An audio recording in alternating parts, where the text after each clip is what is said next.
Agatvach, and welcome to the Motzi Shabbos edition of Chumashir, Parshas vayechi. I just wanted to say something on a vart that I said a few weeks ago. Pasuk es ache enochi mevakish. When Yosef met his brothers, when he was looking for his brothers, and the Malach Gabriel asked, "What are you looking for?" He said, "Es ache enochi mevakish." And I had said that I felt that there was a big motion of like bikush achva. Of he was seeking the love of his brothers, he was seeking the brotherhood of his brothers.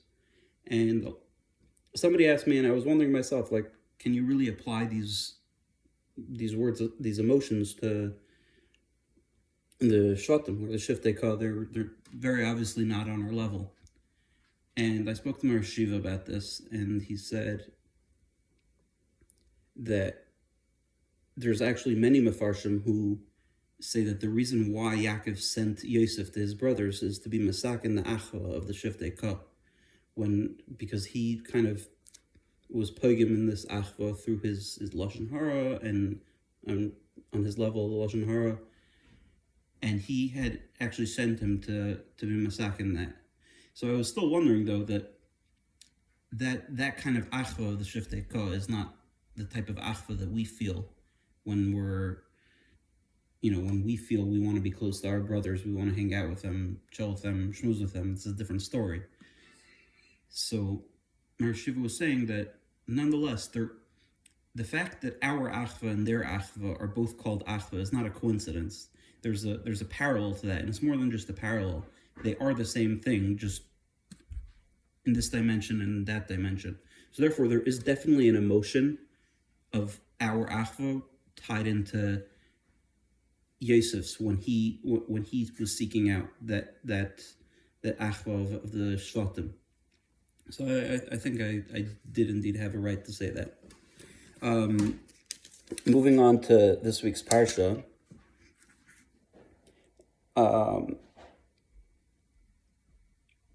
In pasuk lamed aleph, mem zayin lamed aleph, it says, "Vayomer hishavali." When Yaakov asked Yosef to promise him that he'll bury him in Eretz Yisrael, he says, "Vayomer hishavali vayishavaloi vayishtachu Yisrael al roish hamita," and Yaakov bowed down al roish hamita, towards the head of the bed, the front of the bed. So Rashi says, "Hafach atzmai letzad shechina," he turned his face towards the shechina.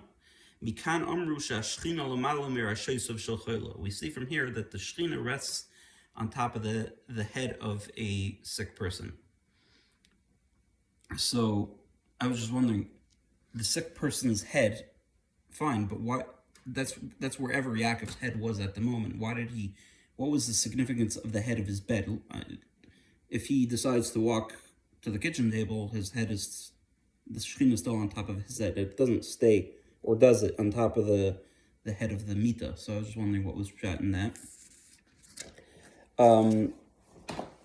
Another thing that was interesting to me,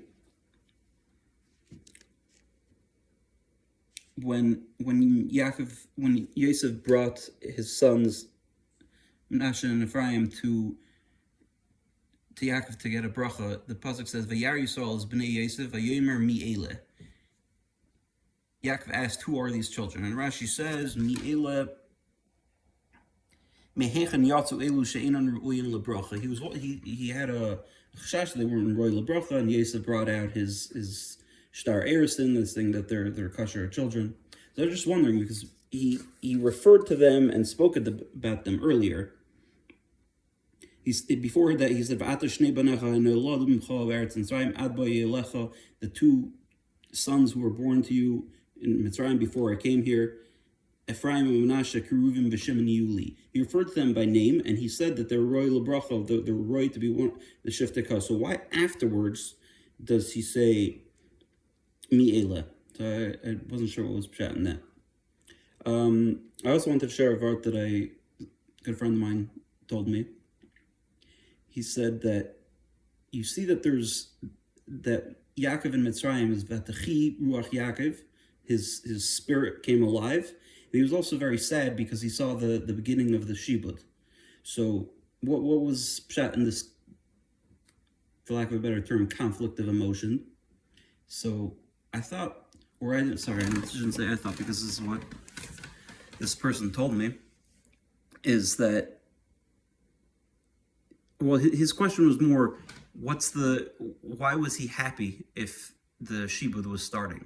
So he was saying that until now, the Yaakov had tremendous guilt about the fact that Yosef was lost. He didn't know where Yosef was, and he actually sent Yosef on this journey. And